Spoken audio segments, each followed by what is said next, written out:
안녕하세요. 이번 시간부터는 이제 그 문제풀이 파트 중에 이제 어휘 파트 문제를 풀 거예요.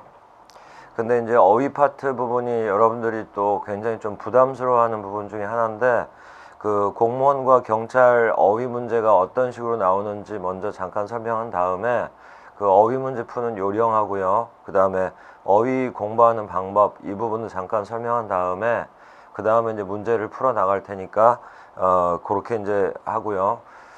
다른 문법 문제든 독해 문제 푸는 방식이랑 똑같이 항상 설명 듣기 전에는 먼저 여러분들이 직접 문제를 풀어보고 나서 그 방법을 얘기를 해드릴 테니까, 풀어보고 나서 그 다음에 이제 해설을 보고 그 이후에 또 다시 재복습을 하고, 이런 식으로 이제 정리해 나가면서 나중에 또 어느 기간이 되면 또 다시 복습을 하고, 이제 이런 식으로 반복 그 공부를 할 수 있도록 이렇게 계획을 짜 놓으시면 돼요. 자, 먼저 그 공무원하고 경찰 시험 문제는 이제 총 20문제라는 건 여러분들 다 알 텐데요. 그 중에 어휘 문제는 평균적으로 잡으면, 그러니까 아주 어휘가 좀 많이 나올 때도 있고 적게 나올 때도 있는데, 일반적으로 평균을 잡으면 그 20문제 중에 5문제 정도가 나온다라고 보시면 되거든요. 그러니까 전체 비중에서는 4분의 1 정도 해당돼요. 그런데 이제 어휘 문제 이 5문제에서도 어휘가 다시 또 두 가지로 나뉘어요. 하나는 단어 문제, 또 하나는 그 관용적 표현을 포함한 수거라고 이제 우리가 가끔 하는 것들, 이제 이렇게 크게 두 가지로 나뉘거든요. 그 대개 이제 선생님들이 무슨 이디엄이라고 하는 것도 있고, 그 다음에 문법 파트에서 무조건 암기해야 되는 관용적 용법, 이제 이런 부분들이 있는데, 이런 걸 다 그냥 묶어서 이렇게 이제 수거라고 큰 범주에 넣으면 단어 문제하고 수거 문제가 또 적절하게 배열이 되거든요. 그러니까 단어 문제가 만약에 두세 문제가 나오면 또 수거 문제가 또 거꾸로 세 문제 또 두 문제, 이런 식으로 이제 배열이 돼서 나오는 거예요.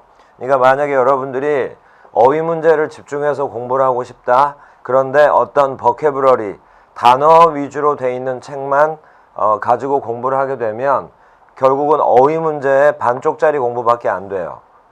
그리고 이제 이제 공부를 하다 보면 여러분들이 자연스럽게 다 느껴질 텐데, 어휘 문제는 문제 자체는 독해 문제나 문법 문제보다는 굉장히 쉬워 보이거든요.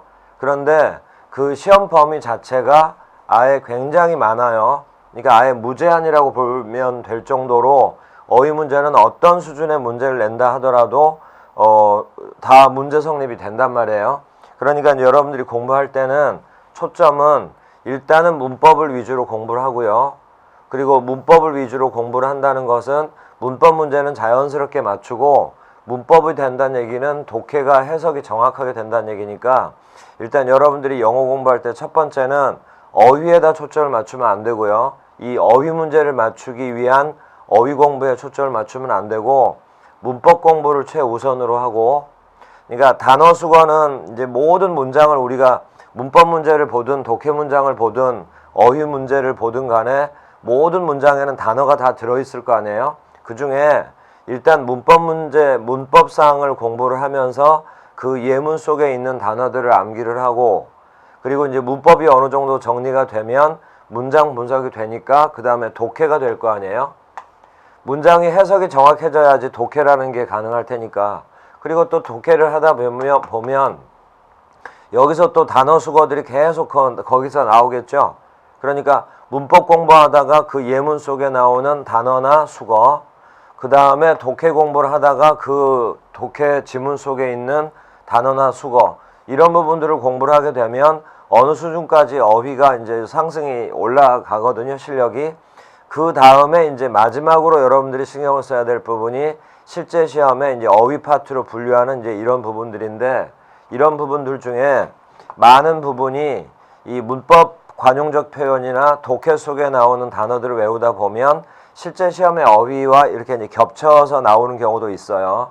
당연히 또 이제 겹치지 않은 경우도 있긴 하겠지만, 그래서 이 어휘 부분은 그런 식으로 이제 차츰차츰 공부를 해 나가야지, 예를 들어서 문법이나 독해가 좀 약하니까 난 어휘 문제를 무조건 맞춰야겠다, 라고 생각을 하고 어휘책만 계속 암기를 하잖아요. 그러면 오히려 반쪽짜리 공부도 될 수도 있고 또 나머지 또 반쪽을 또 추가하려다 보면 그 공부량이 어마어마하게 많아진다고요. 그러면 영어 한 과목만 가지고도 여러분들이 합격을 할 수 있으면 모르겠지만 영어 한 과목 가지고는 합격을 하는 게 아니라 5과목이 골고루 점수를 맞아야 합격을 할 수가 있잖아요. 그러면 합격을 하기 위한 영어 공부라는 부분은 이 어휘 부분은 마지막에 해줘야지 처음부터 여기다가 주안점을 두고 공부를 하게 되면 여러분들이 시간 낭비가 굉장히 많아져요. 그래서 이제 본 수업을 듣는 학생들한테는 강조를 많이 했는데 일단 문법이 제일 먼저 강해져야 되고 그러면 독해는 자연스럽게 따라오게 되는 거고요. 독해 속에 있는 어휘를 공부하게 되면 어려워했던 어휘 문제까지 차츰차츰 접근이 되거든요. 자, 여기서 이제 여러분들이 꼭 명심해야 될 것 중에 바로 이 부분이에요. 이제 이렇게 공부를 하는 순서다라고 이제 알았으면 어휘 문제를 풀 때 제일 조심해야 될 부분이 바로 이거예요.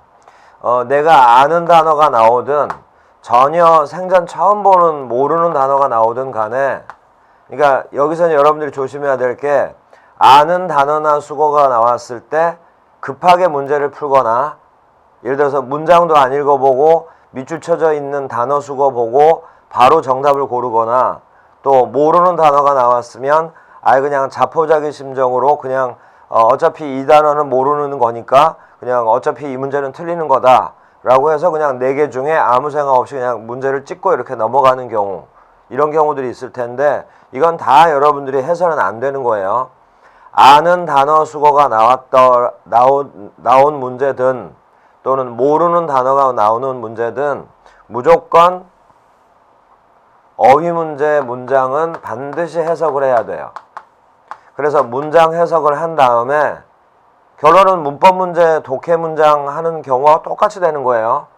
어휘 문제를 풀 때도 반드시 그 해당 문장을 정확하게 분석을 해서 해석을 한 다음에 그 문장의 내용에 맞는 가장 적절한 답을 골라야지 그걸 해석도 안 해보고 아는 단어가 나왔다고 그냥 동의어 바로 골라버리거나 또 모르는 단어가 나왔다고 포기해버리거나 그러면 거기서 이제 여러분들이 어휘 문제에서 실수하거나 어휘 문제를 많이 틀리거나 이제 그렇게 된단 말이에요. 그러니까 여러분들이 다시 한번 짚고 가야 될 부분은 반드시 문장 분석을 먼저 해요. 그리고 문장 해석을 한 다음에 그 내용, 그 문장의 내용에 가장 적절한 정답을 찾는 것. 요걸 첫 번째로 해야 되고 그 다음에 만약에 모르는 단어 수거가 나왔다 하더라도 그 문장 내용 속에서 이렇게 추측하는 연습 그런 거 우리가 이제 추론한다라고 하잖아요. 이런 식으로 해서 가장 적절한 거 찾는 거 그 다음에 모르는 단어가 나와도 충분히 추론할 수 있는 문제가 요 5문제 중에 한두 문제는 반드시 나온단 말이에요. 이런 식으로 접근을 하게 되면 이제 여러분들이 점점 고득점을 맞출 수가 있어요. 고득점이 나올 수가 있을 테니까 첫 번째는 문법을 강하게 하고 그 다음에 이제 독해를 하면서 약간의 요령을 공부를 하고 그리고 나서 이제 어휘 문제로 이렇게 차츰차츰 이렇게 방향대로 나가게 되면 이제 그 순간 어느 순간부터는 여러분들이 영어 점수에서 고득점이 나올 수가 있을 테니까 이제 그걸 꼭 기억을 하고요. 문장 해석을 정확하게 한 다음에 내용을 추론을 한다. 이걸 명심을 하세요. 이런 연습은 평소에 독해할 때도 했었어야 되는데 독해할 때 그 연습을 했던 학생들은 그걸 적용하면 되고 그리고 그런 연습을 만약에 안 했던 학생들은 지금 어휘 문제를 하면서 그런 연습을 한 다음에 나중에 독해 속에 모르는 단어가 나왔을 때 그렇게 추론하는 연습 이렇게 해나가면 영어 공부가 점점 좀 어느 정도 가닥이 잡히고 그 다음에 이제 영어 공부에 시간 낭비를 하는 부분들이 점점 줄어들 거예요. 이제 그렇게 알고 이제 여러분들이 이제 어휘 문제 풀 때도 반드시 해석한다. 이걸 이제 명심을 하고요. 그 다음에 우리 책에서는 이 어휘가 크게 4가지, 4파트로 다시 나눠놨거든요. 단어랑 관련되는 거 2가지, 수거나 관용적 표현 관련되는 거 이렇게 2가지, 이렇게 이제 4파트, 4영역으로 나눠놨는데 뭐 큰 특징은 없어요. 다만 단어와 수거 이렇게 나눠놓은 부분 여기에만 이제 특징이 있고요. 근데 이제 어떤 해설에는 그 해석이 정확하게 돼 있는 부분도 있고 또 어떤 그 단어 문제들에는 해석이 안 돼 있는 부분이 있으니까 우리가 이제 수업을 할 때는 해석이 정확하게 돼 있는 부분은 좀 빨리 넘어가기로 하고요. 해석이 좀 안 돼 있는 부분들은 해석을 하나씩 해주고 하면서 이제 해 나갈 거니까 여기서는 시간을 좀 두면서 하기로 하고 이렇게 이제 진행을 하기로 해요. 자, 그래서 아까도 얘기했지만 이제 문법이든 독해든 어휘 문제든 항상 먼저 풀어보고 나서 수업을 들으라고 그랬죠. 그러니까 이제 어휘 문제를 풀 때는 지금 이제 오늘 이 수업 시간에는 한 20문제에서 30문제 정도를 풀 건데 그 20문제, 30문제를 바로 이렇게 추론하는 연습을 먼저 해 놓으세요. 사전 같은 거 절대 찾아보지 말고 추론하는 연습을 해서 무슨 뜻일까를 계속 고민을 한 다음에 답을 결정을 하고 그리고 나서 이제 수업을 들으면서 확인들을 하고 이런 식으로 해요. 자, 그 중에 단어 연습 1번을 이제 지금부터 시작을 할 거예요. 저 교재는 123페이지예요. 그래서 이제 단어 연습 1번이 있는데 일단 첫 강은 20번까지 먼저 문제를 풀 테니까 20번까지를 여러분들이 먼저 문제를 풀어보고 나서 그리고 나서 이제 설명을 듣고 다시 이제 확인을 하고 이렇게 해요. 그리고 이제 칠판 수업은 그 어휘 문제 중에 약간 문장이 좀 어려운 문장들이 있거든요. 그런 문장들은 이제 칠판을 봐가면서 하기로 하고 나머지는 이제 교재로 읽어가면서 할 테니까 일단 교재를 중심으로 여러분들이 풀어나가면서 설명을 들으면서 이제 정리하고 이렇게들 하세요. 그리고 교재에다가 이제 바로 뭐 뜻이라든가 이런 것들을 다 적는 것도 한 방법이지만 나중에 여러분들이 이걸 이제 다시 풀어보려면 답이 안 적혀 있는 책에서 이제 풀어보는 게 여러분들이 더 도움이 되거든요. 그러니까 만약에 이제 뭐 수업을 들으면서 모르는 단어라든가 표현을 적고 싶을 때는 뭐 노트라든가 포스트잇 이용해 가지고 여러분들이 좀 정리를 하고 가급적이면 정답은 표시를 안 하는 쪽으로 그렇게 해서 나중에 복습할 수 있게 그렇게 이제 활용을 하세요. 자, 그러면 이제 123페이지에 단어 연습 1번 이걸 이제 한 4강 정도로 나눠 가지고 설명을 할 테니까 그 중에 이제 첫 번째 수업을 이제 시작을 해요. 자, 그 중에 이제 1번부터 4번까지 문제가 있는데 이제 문장을 봐도 알겠지만 단어 수준을 떠나서 2번과 4번은 이제 문장 자체가 약간 간단하죠. 그래서 이제 그 부분은 책으로 설명하기로 하고요. 1번하고 3번은 문장이 그 2번, 4번에 비하면 조금 길잖아요. 그래서 이제 첫 부분이고 하니까 요 칠판에 필기 칠판에 보면서 그 분석을 해가면서 설명을 할 테니까 일단 1번은 칠판을 보면서 들으세요.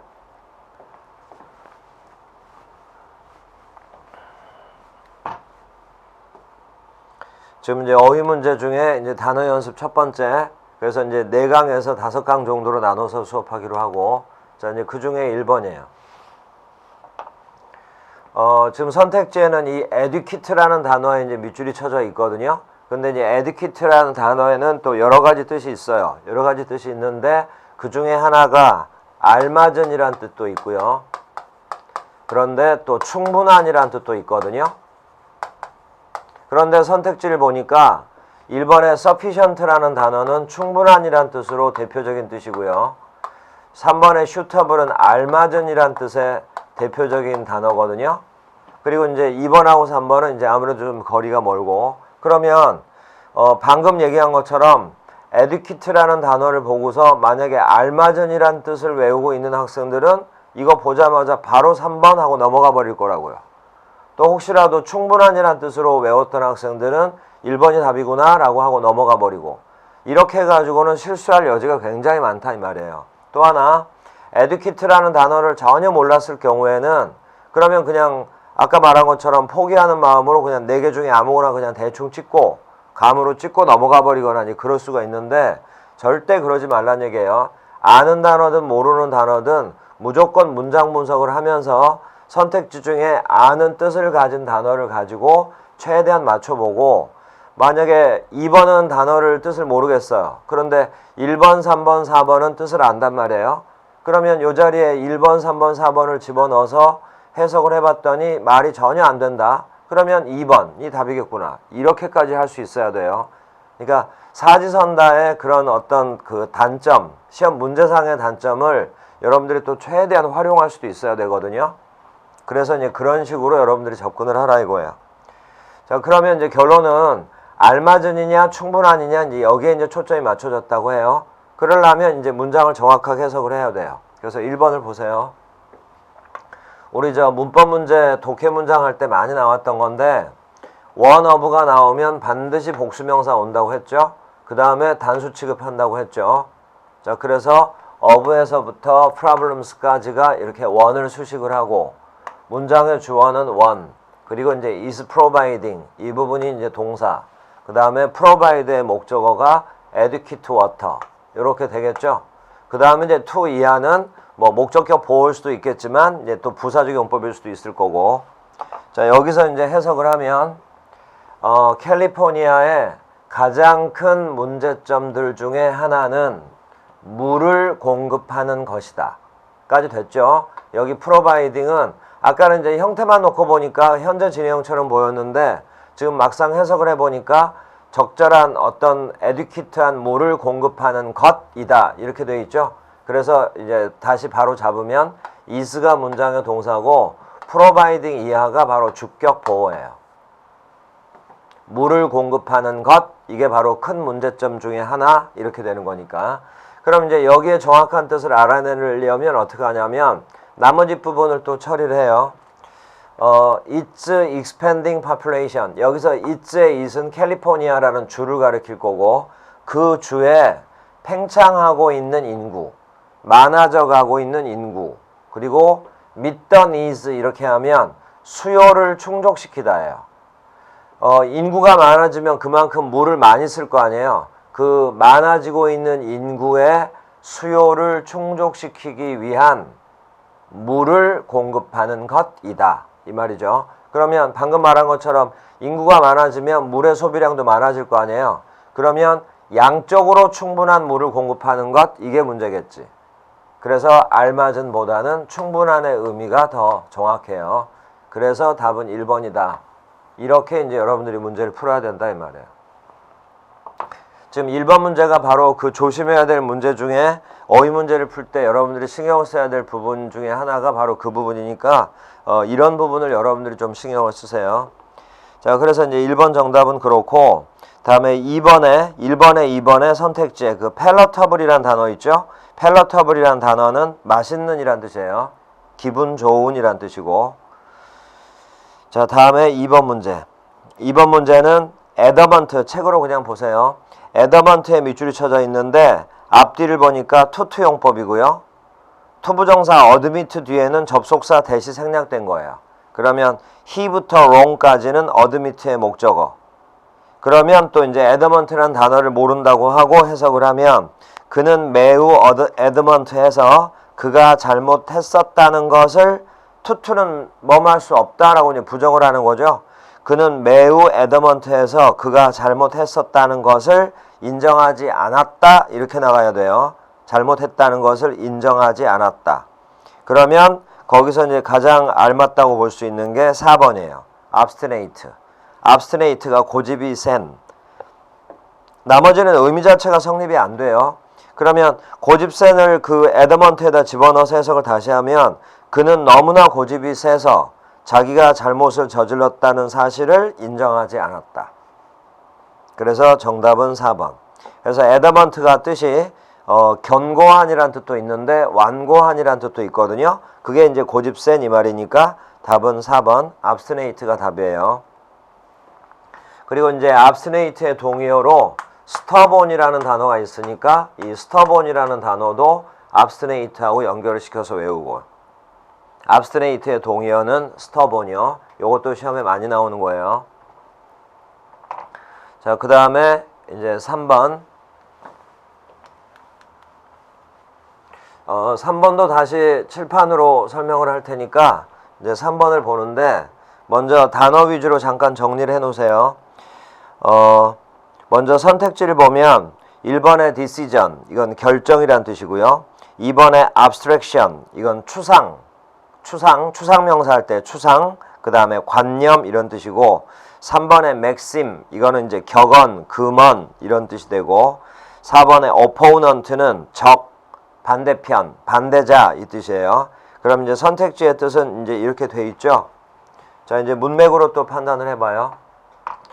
although부터 이제 부사절 접속사가 시작이 된 거고, 주어가 was고, dill이 동사일 거고, 그 다음에 and가 연결하는 건 action과 object라는 이제 두 가지 명사. 그럼 이제 with의 목적어는 바로 object and actions까지예요. 그럼 여기까지가 이제 종속절. 그 중에 이제 부사절이 될 거고, 뒤에 이제 주절이 쭉 나왔죠? 이거는 이제 문맥상 이렇게 봐야 돼요. 어차피 이제 with 뒤에 빈칸 자리에는 이제 명사가 들어갈 거 아니에요? 그래서 이제 그 명사가 들어가면 that 이하는 문장 성립이 완벽하게 된다고요. 이건 it is that 강조 구문으로 보고 해석을 하는 게 자연스러워요. that 이하 했던 것은 바로 훨씬 나중에서였다. 이런 식으로. that 이하였던 것은 훨씬 더 나중에서였다. 이렇게. 여기서 much는 later라는 비교급을 수식하려고 나온 거고, later는 늦은인데 이제 더 늦은, 더 나중에서 이런 식의 이제 의미가 되는 거예요.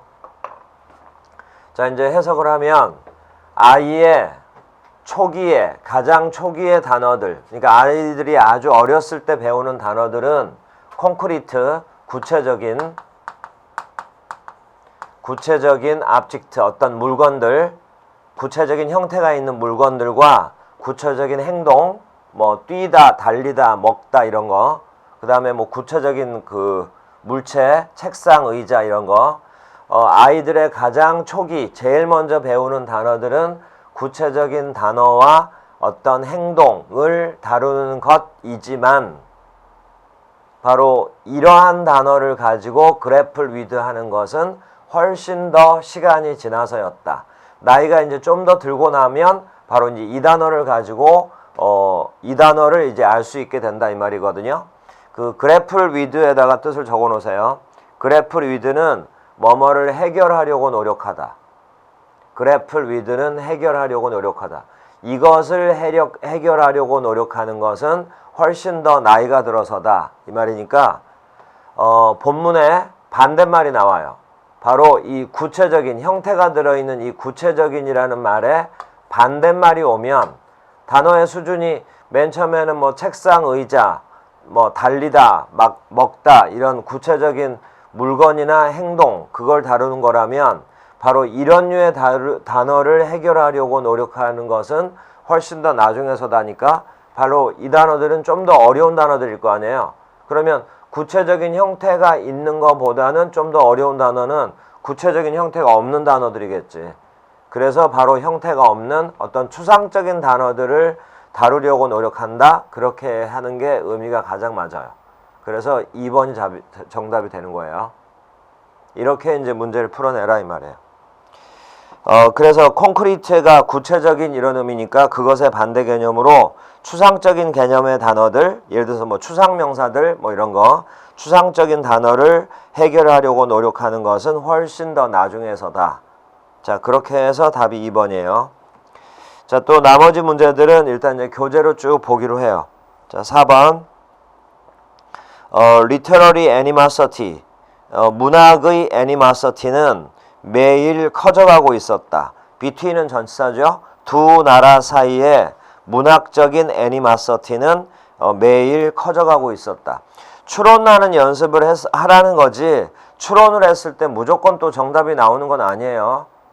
예를 들어서 모르는 단어 5개가 나왔을 때 5개를 다 찍어서 다 그 확률을 떨어뜨리게 하는 것보다는 추론을 해서 2문제, 3문제를 이렇게 우리가 맞춰낼 수 있다 이렇게 얘기를 하는 거예요. 그러니까 이제 우리가 시간이 허락하는 범위 내에서는 단어의 폭을 계속 넓혀 나가야겠지만 거기까지가 안 가더라도 문제를 맞출 여력이 있다라는 얘기를 이제 해주는 거고. 자, 그래서 이제 여기 animosity는 뜻을 처리를 하세요. animosity는 적대감이에요. 그래서 literary animosity는 문학의 적대감. 그래서 적대감의 동의어가 바로 1번 enmity. enmity가 정답이에요. 그리고 3번을 보면 bigger. 이거는 힘이란 뜻이고요. 자, 그렇게 해서 이제 1페이지는 넘어가기로 하고 다음에 5번. 자, 5번은 이제 단어 위주로 되어 있으니까 단어의 뜻들 위주로 보세요. 5번에 1번 ingenious. ingenious의 뜻은 독창적인. 그리고 솜씨가 좋은 해서 inventive와 동의어예요. 그런데 2번 어노니머스 이러면 익명의 이름이 없는 이 말이요. 작가 미상의. 그런데 named 이건 임명된 또는 이름이 붙어 있는. 그러니까 2번은 서로 반대말. 2번이 정답이고요. 다음에 3번의 tardy와 late는 다 늦은, 느린이란 뜻의 동의어고요. 다음에 4번 benevolent랑 generous는 관대한이란 뜻의 동의어고. 자, 6번 his stand 그의 자세는 아주 또는 여기서 이제 그의 자세라는 게 몸 자세도 되겠지만 그 행동 태도 방향 말하는 거예요. 그의 행동은 그의 자세는 그의 태도는 아주 ambiguous했다. ambiguous는 애매한이란 뜻이에요. 분명치 않은이란 뜻이요. 그 중에 1번의 ambiguity는 ambiguous의 명사형이고요. 명사형이고 2번의 alien 이건 외국의 또는 외래의란 뜻이고 3번의 precise가 정확한.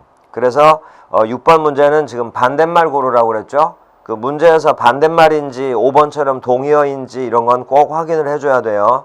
그래서 애매한의 반대말은 분명한, 정확한이니까 답은 3번이에요. precise. 그리고 이제 4번의 amicable 이건 우호적인이란 뜻이에요. 다음에 7번 7번은 when부터 horse까지가 부사절. 그녀가 처음으로 말에 올라탔을 때, 말을 탔을 때 이 말이에요. 그녀가 처음으로 말을 탔을 때는 she was afraid. 그녀는 걱정을 했다. the animal이 그 말이겠죠. 그 말이 go faster. 더 빨리 가도록 채근하는 것을 urge가 주장하다는 뜻도 있는데 재촉하다, 채근하다는 뜻도 있거든요. 그러니까 이제 말이 더 빨리 가게 하려면 이제 채찍질 같은 거를 가할 거 아니에요. 그래서 이제 말에 맨 처음 이제 올랐을 때는 그 말이 더 빨리 가도록 채근하는 것이 걱정이 됐었다. 뭐보다 그러냐면 gentle amble 천천히 걸어가는 것보다 좀 더 빨리 가게끔 하는 것을 걱정해 하고 있었다. 이 말이니까 빨리 가다의 반대말이 gentle amble이라고 보면 돼요. 그래서 amble의 뜻은 완보예요. 천천히 걷는 거, 천천히 걸음, 천천히 걷다. 문장에서는 명사로 쓰였는데 선택지를 보니까 다 동사로 풀어서 놨죠. 그러면 천천히 걷다가 정답이에요. 그래서 2번이 정답. 늦은 속도로 천천히 걸어가다. 느릿한 속도로. 이지에는 느릿한이라는 뜻이 있어요. 느릿한 속도로 움직이다. 해서 정답은 2번. 3번의 intrude는 침입하다라는 뜻이에요. 자, 그러면 됐고. 다음에 8번. The term composition. composition이라는 용어는 refer to, 언급한다. 근데 composition의 뜻을 적어 놓으세요. 우리가 이제 그 독해 문장 예문에서 많이 나오는 건 장문이에요. 뭐 영작한다 할 때 장문. 그런데 여기서는 뜻을 하나 더 적어 놓고 어떤 뜻인가를 우리가 확인을 해야 되거든요. 구성이라는 뜻도 있어요. 구성. 그래서 이제 composition이라는 단어는 언급한다. To the way the component. component는 구성 요소. of a drawing. 그림의 구성 요소. 그 다음에 이제 동사가 나왔죠. 그러면 다시 앞으로 가서 the way the component 할 때 더해서 괄호를 열어요. the component부터 끝까지가 앞에는 way를 수식해 주는 거예요. the way는 방법이라고 해석하면 되고. 그리고 이제 밑줄 쳐져 있는 부분이 바로 arranged거든요. 그러면 이제 해석을 하면 그림의 구성 요소들이 그 미술가에 의해서 arrange 되어져 있는 방식, 이걸 컴포지션이라고 부른다. 이렇게 했으니까 여기서 컴포지션은 뜻이 장문이 아니라 구성, 구성이란 뜻이겠구나. 이렇게 이제 알아낼 수 있죠. 자, 그리고 이제 답 처리를 해요. 그림의 구성 요소들을 미술가들이 arrange하는 방법, 이렇게 되거든요. 정답은 arrange에 배열하다라는 뜻이 있어요. 구성 요소를 어떻게 배열하느냐, 이런 걸 이제 미술의 전문 용어로 구성이라 부른다. 이런 얘기니까 arrange는 여기선 배열하다라는 뜻이에요. 그래서 정답은 4번. 4번을 보면 put together in order. in order 밑줄 쳐요. 이게 순서대로란 뜻이에요. 순서대로 함께 놓아두다. 그러니까 이제 알맞은 순서로 배열을 하다. 제일 가까운 뜻으로 쓰인 게 4번이 정답이야.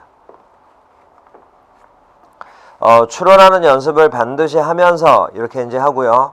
그 다음에 이제 여러분들이 만약에 이제 어휘를 처음 풀어보거나 어휘 수준이 많이 낮을 때는 본문에 있는 그 문제에 있는 이런 식의 문제 속에 밑줄을 쳐놓은 단어뿐만이 아니라 선택지에 있는 단어들도 많이 약한 경우도 있을 거란 말이에요. 이제 그럴 경우는 뭐 방법이 없잖아. 여기서 추론을 했다 하더라도 선택지 단어를 다 몰라버리면 그러면 이제 이런 거는 의식적으로 선택지의 단어를 먼저 대표적인 뜻을 사전을 찾아서 먼저 정리를 해요.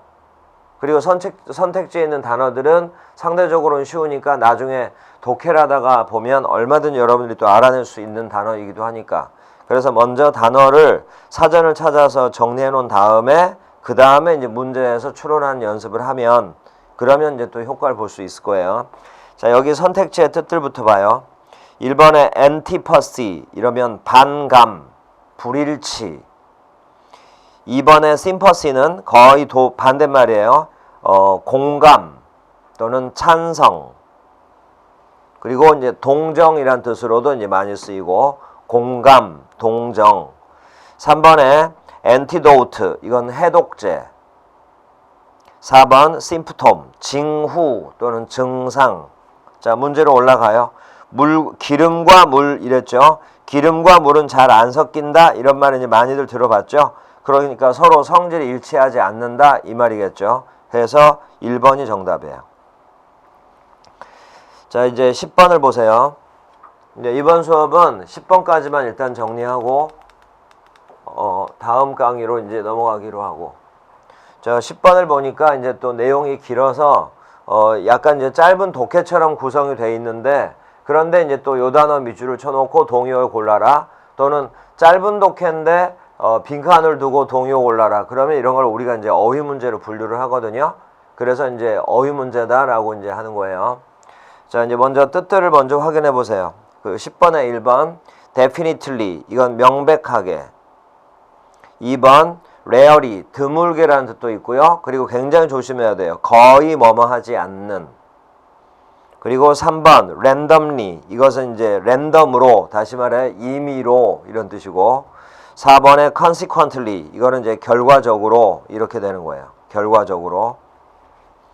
자, 그러면 이제 문제를 보는데 문제를 보면서 이제 연습을 해보기로 해요. 문장 분석을 하는 거예요. 문장의 동사를 보니까 may carry 요게 문장의 동사. 그러면 주어는 the Mississippi River. 그리고 during the rainy season은 부사 구. may carry 뒤에 carry의 목적어가 바로 hundreds of acres. acre라는 거는 어떤 양이나 면적의 단위, 면적 단위를 주로 이제 뜻하는 거니까 요렇게 한꺼번에 valuable topsoil을 수식을 해요. valuable도 topsoil을 수식을 할 거고 topsoil은 표토라고 하는데 그냥 흙이에요. 흙. 땅 위에 맨 위쪽에 있는 흙을 표토라고 해요. 그러니까 topsoil은 이제 soil을 뜻을 아니까 흙이구나 이렇게. 수백 에이커의 아주 소중한 흙들 이렇게 하면 돼요. 수백 에이커의 면적에서 나온 흙. 요게 이제 carry의 목적어.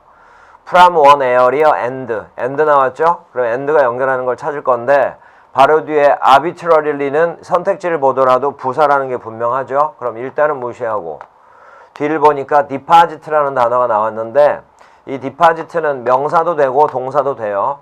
근데 뒤를 보니까 it이라는 대명사가 있죠. 그러면 명사가 아니라 동사로 쓰였겠지.